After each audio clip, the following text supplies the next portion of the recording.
सतगुरु की साजी निवाजी प्यारे साध संगत जी, प्यार और सत्कार से कहना धन निरंकार जी।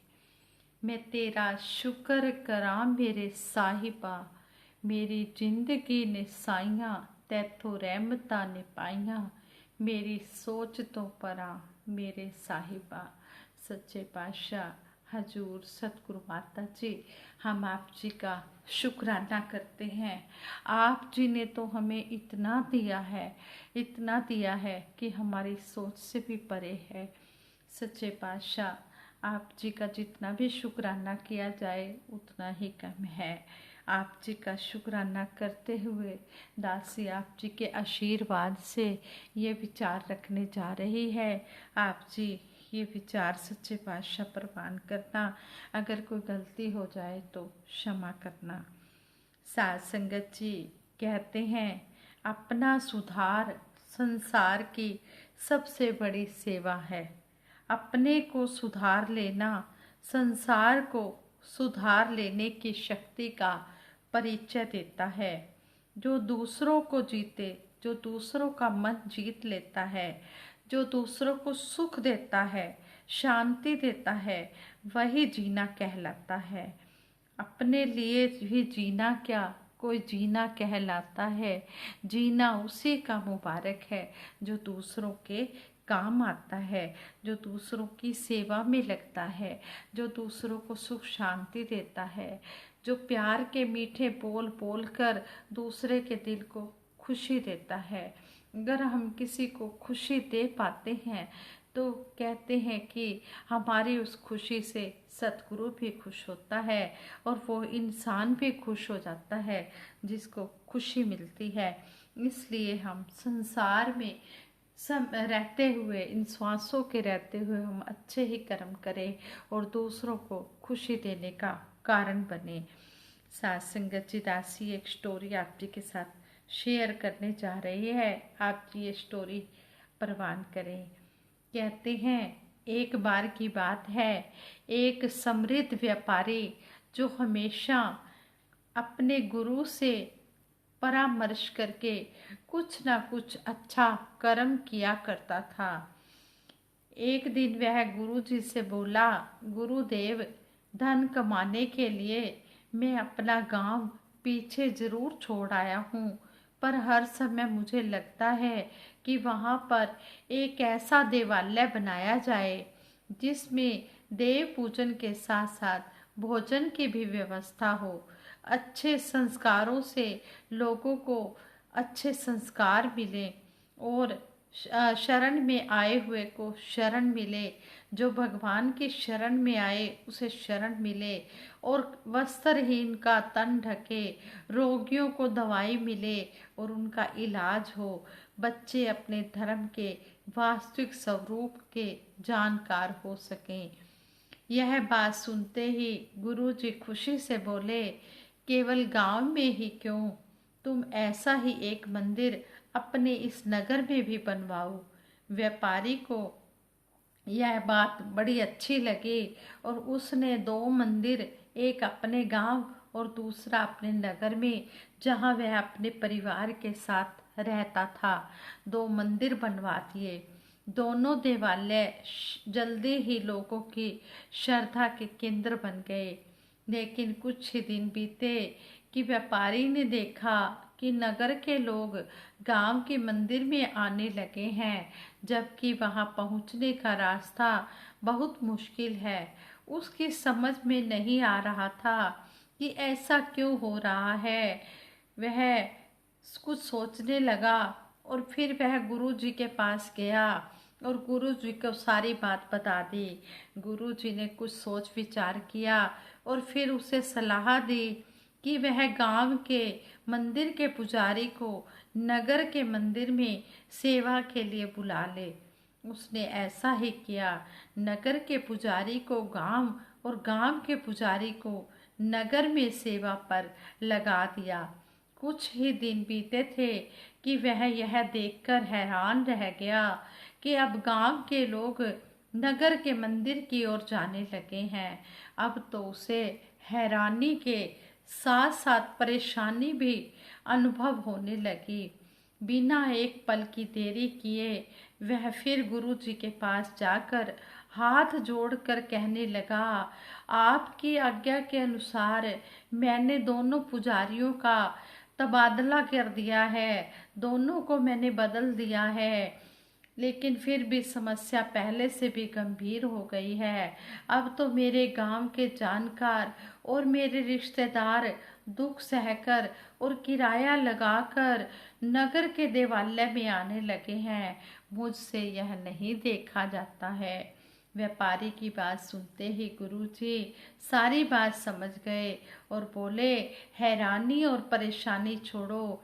दरअसल जो गांव वाले पुजारी हैं उनका अच्छा स्वभाव ही है।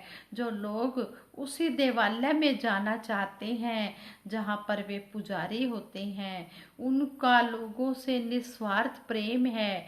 उनके दुख से दुखी होना, उनके सुख में खुश होना, उनसे मित्रता का व्यवहार करना ही लोगों को उनकी ओर खींचता है। यानी कि पुजारी जी का जो प्यार है वो लोगों के साथ इतना है कि जब वो लोगों का दुख देखते हैं तो दुखी हो जाते हैं, और जब उन्हें सुख में देखते हैं तो वो खुश हो जाते हैं और उनसे मित्रता का व्यवहार करते हैं और निस्वार्थ प्रेम करते हैं। उनका ऐसा अच्छा व्यवहार देखकर लोग जुड़े चले जाते हैं। जहाँ पर भी वो पुजारी होते हैं वहीं पर ही वो खींचे चले आते हैं।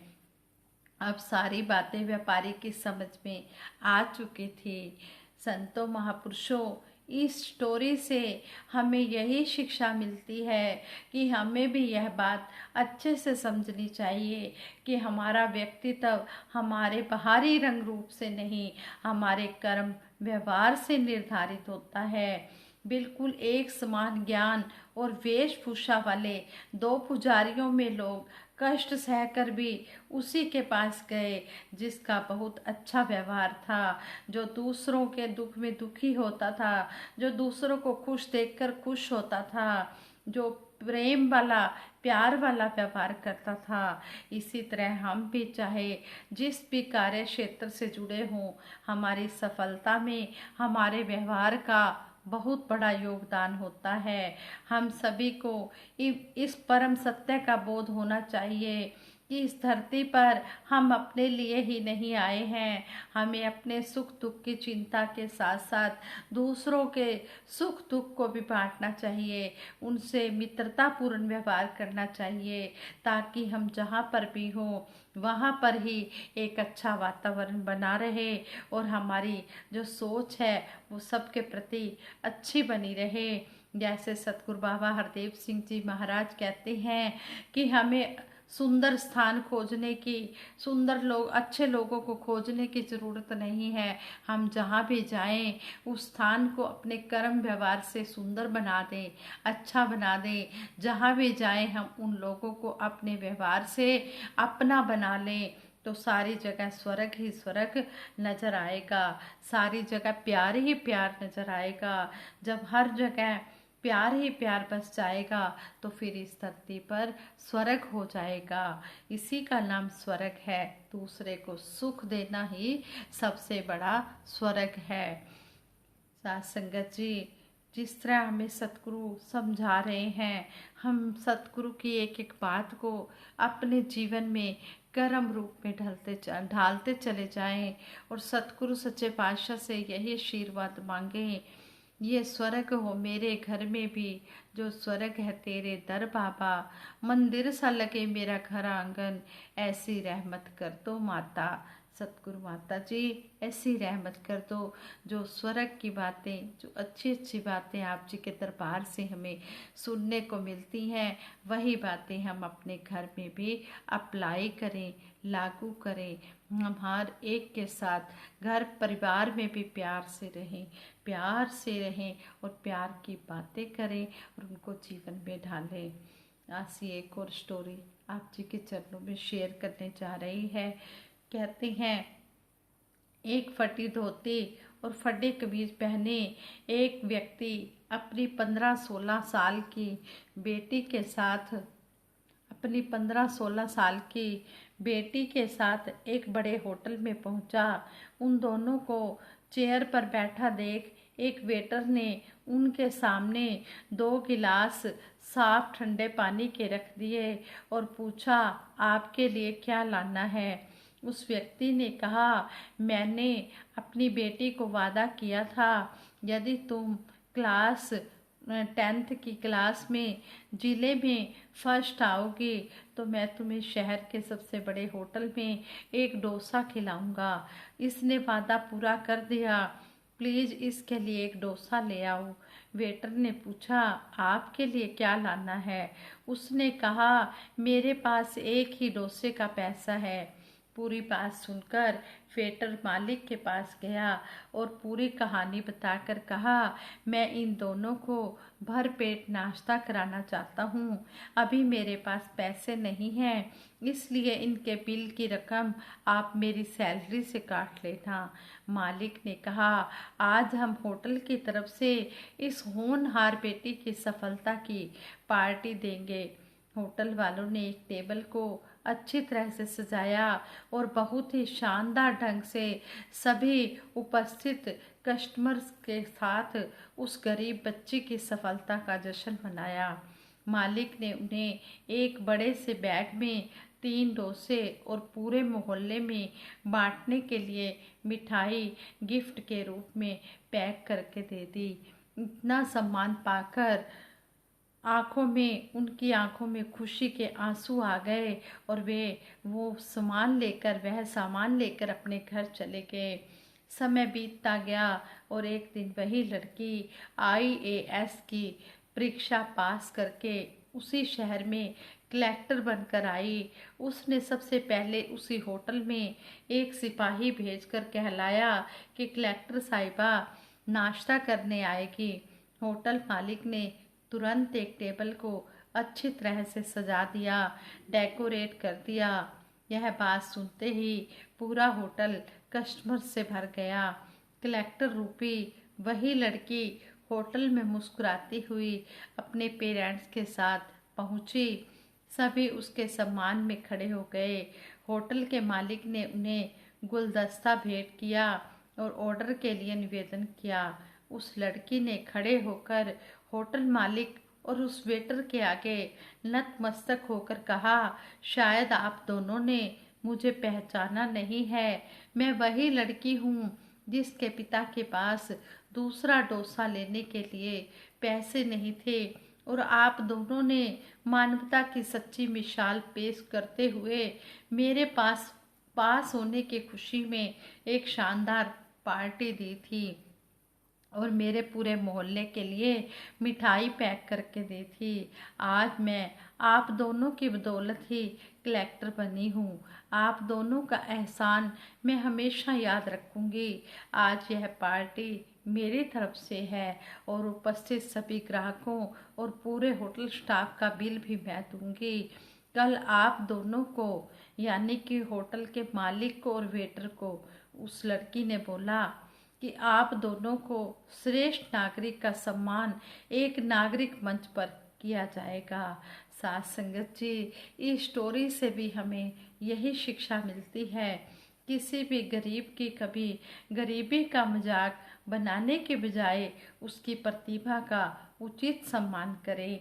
जब किसी को खुशी मिलती है, किसी को प्यार मिलता है, दुख के समय, कष्ट के समय, हेल्प के समय उसे हेल्प मिलती है तो उसका मन बड़ा ही खुश होता है। समय हमेशा बदलता रहता है, समय कभी भी एक साथ नहीं रहता। उस दिन उस बच्ची के गरीबी के दिन थे, लेकिन देखो फिर वो बच्ची जब कलेक्टर बन गई, फिर भी उसने जो एहसान होटल मालिक ने और वेटर ने उस पर किया था उसको भुला नहीं पाई।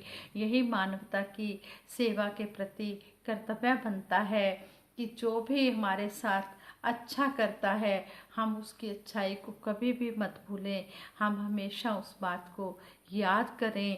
कहते भी हैं कि सतगुरु सच्चे पातशाह के चरणों में अरदास भी की जाती है कि हे दाता सच्चे पातशाह, जो आप जी हमें शिक्षा दे रहे हो उस शिक्षा पर हम खरे उतरे, हम हमेशा मानवता की सेवा निस्वार्थ भाव से करते चले जाएं। तेरी रहमतों में अपनी औकात को ना भूलें, दिन के उजाले पाकर हम रात को ना भूलें। अच्छे बुरे कर्म तो हर कोई कर रहा है, अच्छे बुरे कर्म तो हर कोई कर रहा है, पर सच्चे पातशाह सतगुरु सच्चे पातशाह, हम ज्ञान लेने से पहले हमारी क्या औकात थी, और आप जी ने ये ब्रह्म ज्ञान रूपी अनमोल सौगात देकर हमें क्या से क्या बना दिया है। हम ब्रह्म ज्ञान लेने से पहले भी जो हमारी जीवन था उसको कभी भी ना भूलें, उसे भी याद रखें, और जो पहले जीवन था और जो अब बना है इनको हम हमेशा याद रखें, और सतगुरु के हमेशा शुक्रगुजार रहें कि सच्चे पातशाह जो भी तू बख्श आए शुक्राना होर पा दे, अपने सुभाव वर्गा साडा सुभाव बना दे। हे मेरे मालिक, जो भी तूने दिया है बस हम हर पल शुक्राना ही करें, शिकवे से शुक्राने में आए, हम कभी भी शिकवा शिकायत ना करें। हम हमेशा हर पल हर क्षण इस निरंकार सतगुरु का शुक्रिया ही अदा करते चले जाएं। जो भी समय बीत रहा है सच्चे पातशाह की कृपा से बहुत अच्छा बीत रहा है। दातार के चरणों में यही अरदास है, सच्चे पातशाह आपकी कृपा से ये जो दिन रात का जीवन का सफ़र हमारा बीत रहा है, इसी तरह ये अंतिम श्वासों तक आप जी के चरणों में सेवा सिमरन सत्संग करते हुए अच्छे कर्मों के साथ बीत जाए। हम हमेशा अच्छे कर्म करते चले जाएं जो सतगुरु सच्चे पातशाह ने हमें सिखाया है। इस ब्रह्म ज्ञान के ऊपर हम चलते चले जाएं और हम अपने कर्मों से खुशबू ही खुशबू फैलाते जाएं। सतगुरु ऐसी बनूं मैं निरंकारी, जाने कर्मों से दुनिया सारी। सच्चे पातशाह हमें मुख से कुछ बोलना ही न पड़े, हमारे कर्मों द्वारा ही पता चल जाए, हमारे मिशन का प्रचार हो जाए कि वाकई में ये निरंकारी हैं। साथ संगत जी, दासी से विचार करते हो बहुत सी गलतियाँ भी हुई होंगी, दासी को उन गलतियों के लिए क्षमा कर देना और आगे के लिए सद्बुद्धि देना, सद्विचार देना, सद्मार्ग देना, सद्व्यवहार देना। मेरे मालिक दीन दयाल सच्चे पातशाह आप जी समर्थ हो, खटखटवासी हो, अंतर्यामी हो, आप जी को सब कुछ पता है कब किसको क्या और कितना देना है। आपसे ज़्यादा कोई नहीं जान सकता, आप तो अंतर्यामी हो, खटखटवासी हो। मेरे मालिक दीन दयाल आप जी के चरणों में सभी के लिए दासी यही अरदास करती है कि सभी को अपने चरणों से जोड़ के रखना, और ये सिमरन करवाते हुए दासी सबके भले की कामना के लिए अरदास करे कि सभी ने इसमें सहयोग देना है। तू ही निरंकार मैं तेरी शरण हाँ मैनू बख्श लो, तू ही निरंकार मैं तेरी शरण हाँ मैनू बख्श लो, तू ही निरंकार मैं तेरी शरण हाँ मैनू बख्श लो, तू ही निरंकार मैं तेरी शरण हाँ मैनू बख्श लो। बोलिए सतगुरु माता सुदीक्षा सविंदर हरदेव जी महाराज की जय। निरंकारी राजमाता गुरु वचन अवतार की जय। साध संगत जी प्रेम से कहना धन निरंकार।